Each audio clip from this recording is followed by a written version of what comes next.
Assalamualaikum warahmatullahi wabarakatuh. Halo semua, perkenalkan saya Siti Nur Fadila dengan NIM A1A322041. Di dalam video ini saya akan menganalisis jurnal dan juga buku yang berkaitan dengan komunikasi bisnis. Selamat menyaksikan. Di sini saya akan menganalisis jurnal yang berjudul Peran Komunikasi Bisnis dalam Membantu Perkembangan UMKM, penulis Irma Kristiana dan kawan-kawan.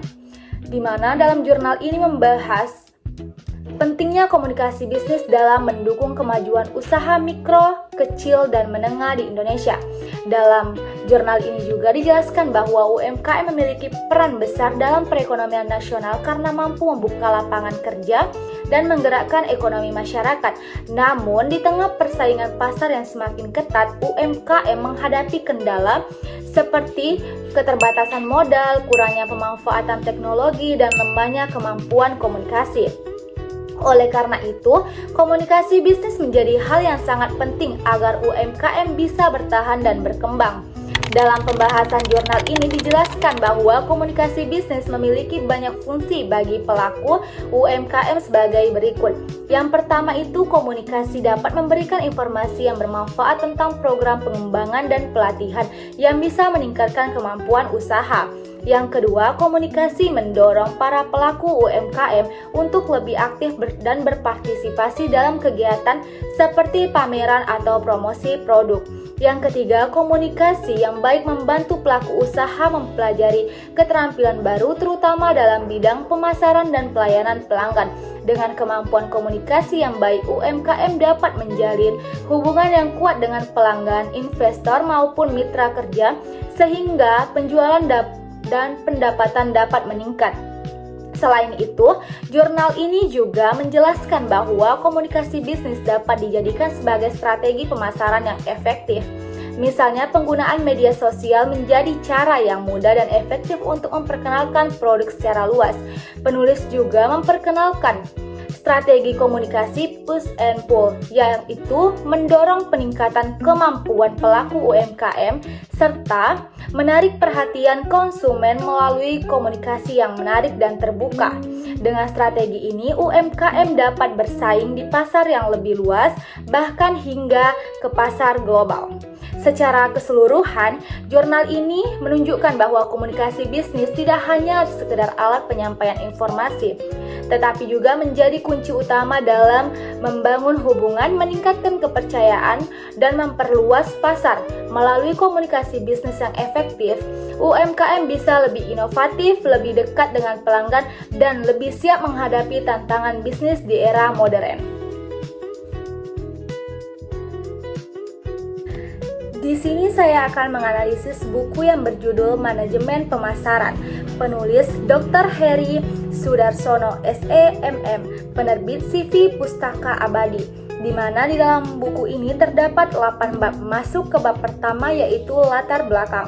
Di dalam bab ini menjelaskan bahwa manajemen pemasaran merupakan mata kuliah inti yang penting bagi mahasiswa manajemen karena menjadi dasar untuk memahami strategi bisnis.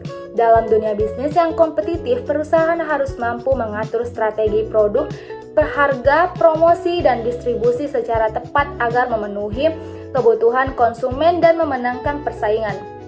Pemasaran tidak hanya soal menjual produk, tetapi juga bagian dari upaya menjalankan visi dan misi perusahaan melalui riset, perencanaan, dan strategi komunikasi yang baik. Bab ini juga menegaskan bahwa buku ini disusun sebagai panduan belajar mahasiswa agar memahami konsep-konsep dasar pemasaran secara menyeluruh. Masuk bab 2 yaitu konsep manajemen pemasaran, di mana pada bab 2 ini menjelaskan bahwa manajemen pemasaran adalah proses merencanakan, melaksanakan, dan mengawasi kegiatan pemasaran agar tujuan perusahaan tercapai dengan efektif. Pemasaran tidak hanya fokus menjual produk, tetapi juga memahami kebutuhan konsumen dan menciptakan nilai bagi mereka. Bab ini juga membahas strategi pemasaran yang mencakup langkah-langkah seperti mengembangkan rencana, membangun merek, berhubungan dengan pelanggan, dan menciptakan pertumbuhan jangka panjang. Selain itu, dibahas penting pentingnya perencanaan pemasaran agar perusahaan mampu menyesuaikan diri dengan perubahan pasar dan mengatur langkah bisnis secara terarah. Masuk ke bab 3 yaitu analisis kepuasan pelanggan. Pada bab ini membahas pentingnya kepuasan dan loyalitas pelanggan dalam menghadapi persaingan bisnis. Perusahaan perlu memahami perilaku konsumen agar mampu memberikan pelayanan dan produk yang sesuai harapan. Kepuasan pelanggan menjadi kunci untuk menciptakan loyalitas, yaitu kesetiaan pelanggan terhadap merek atau produk tertentu. Selain itu, dibahas juga faktor-faktor yang mempengaruhi perilaku konsumen seperti budaya, sosial, pribadi, dan psikologi. Bab ini menekankan bahwa keputusan pembeli dipengaruhi oleh proses yang meliputi pengenalan kebutuhan, pencarian informasi, hingga keputusan membeli. Penulis juga menjelaskan konsep segmentasi pasar, target pasar, dan positioning STP sebagai strategi untuk memahami dan menjangkau kelompok konsumen yang tepat. Kesimpulannya, bab ini menekankan bahwa memahami konsumen dan menjaga kepuasan mereka merupakan dasar utama keberhasilan pemasaran. Masuk ke bab 4 yaitu analisis pemasaran, di mana menjelaskan pentingnya analisis pemasaran dalam menciptakan keunggulan bersaing bagi perusahaan. Untuk memenangkan persaingan, perusahaan harus memiliki strategi yang mampu membedakan produknya dari pesaing melalui kualitas, inovasi, dan pelayanan. Penulis menyoroti bahwa beberapa faktor mempengaruhi keunggulan kompetitif seperti diferensiasi produk, efisiensi biaya, fokus pasar, inovasi, dan kerjasama strategis. Selain itu, perusahaan juga perlu memperhatikan kondisi lingkungan bisnis dan menyesuaikan strategi agar tetap relevan. Bab ini juga membahas strategi produk dan saluran pemasaran. Produk harus dirancang agar mampu memenuhi kebutuhan konsumen. Sedangkan saluran pemasaran menentukan bagaimana produk sampai ke tangan pelanggan dengan cara yang efisien. Secara keseluruhan, bab ini menekankan bahwa analisis dan strategi pemasaran yang tepat akan membantu perusahaan bertahan, tumbuh, dan unggul di tengah persaingan pasar yang semakin ketat. Masuk ke bab 5, kebijakan pemasaran, di mana membahas berbagai kebijakan yang harus diterapkan perusahaan dalam menjalankan kegiatan pemasaran, terutama terkait harga, promosi, dan hubungan dengan pelanggan. Penetapan harga menjadi aspek penting dalam mempengaruhi daya saing dan perspektif konsumen terhadap nilai produk. Harga harus disesuaikan dengan kondisi pasar, biaya produksi, serta tujuan perusahaan. Selain itu, strategi promosi dibahas sebagai cara untuk memperkenalkan dan meyakinkan konsumen agar tertarik membeli produk melalui iklan, promosi, penjualan, dan publikasi. Promosi yang efektif membantu meningkatkan citra merek dan penjualan. Bab ini juga menyoroti pentingnya customer relation marketing, yaitu strategi menjaga hubungan jangka panjang dengan pelanggan agar mereka tetap loyal. Secara keseluruhan, bab 5 ini menekankan bahwa keberhasilan pemasaran tidak hanya bergantung pada produk, tetapi juga pada kebijakan harga, promosi, dan hubungan pelanggan yang dikelola secara konsisten dan strategis.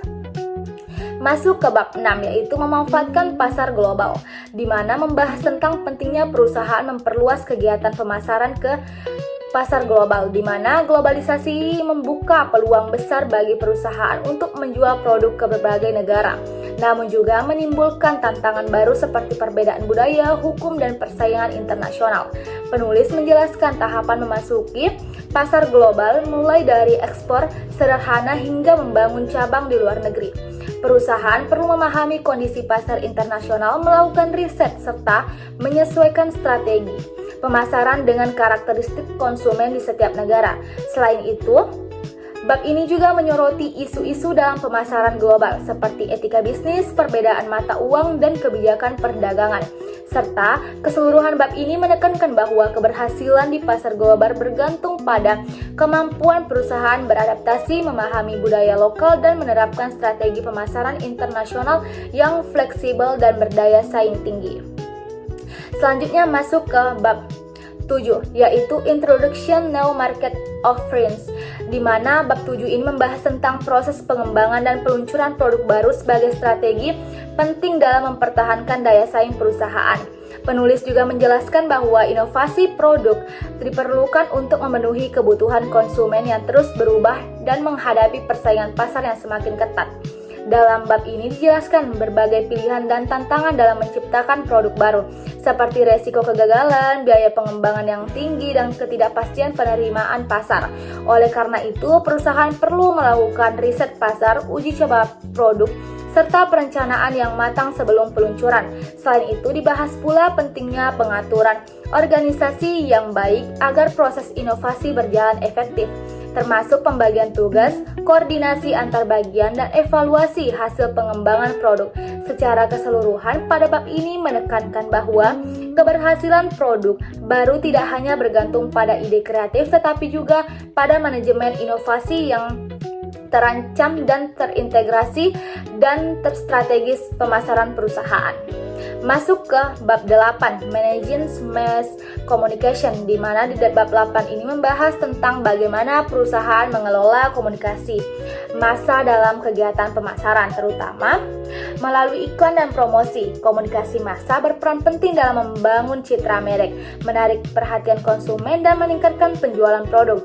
Penulis menjelaskan langkah-langkah dalam mengemban program iklan, mulai dari menetapkan tujuan iklan, menentukan anggaran, memilih media yang tepat, hingga mengevaluasi efektivitas kampanye. Selain itu, iklan strategis lain seperti promosi penjualan, acara khusus, pengalaman konsumen, dan hubungan masyarakat, dan juga dibahas sebagai bagian dari komunikasi pemasaran yang menarik, di mana bab ini menekankan pentingnya perusahaan dalam menyampaikan pesan yang menarik, konsisten, dan sesuai dengan target pasar agar komunikasi berjalan efektif. Secara keseluruhan, bab 8 ini menyoroti bahwa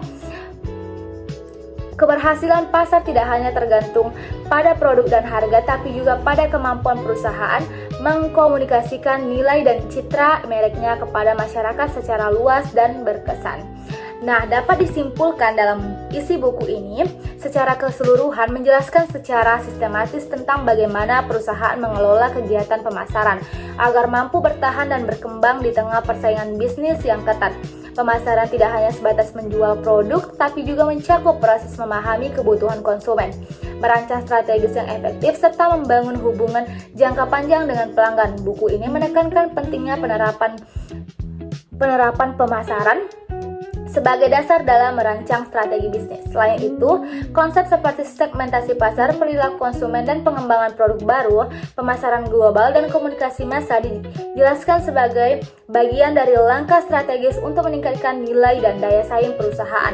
Kesimpulannya, keberhasilan pemasaran bergantung pada kemampuan perusahaan dalam memahami pasar, berinovasi, dan beradaptasi terhadap perubahan lingkungan bisnis. Dengan pengelolaan pasar yang tepat, perusahaan dapat mencapai kepuasan pelanggan, memperkuat posisi di pasar, serta menciptakan pertumbuhan yang berkelanjutan. Demikian video analisis jurnal dan buku yang berkaitan dengan komunikasi bisnis. Mohon maaf apabila ada kesalahan dan kehilafan. Saya akhiri, wallahu muwaffiq ila aqwamit thoriq. Wassalamualaikum warahmatullahi wabarakatuh.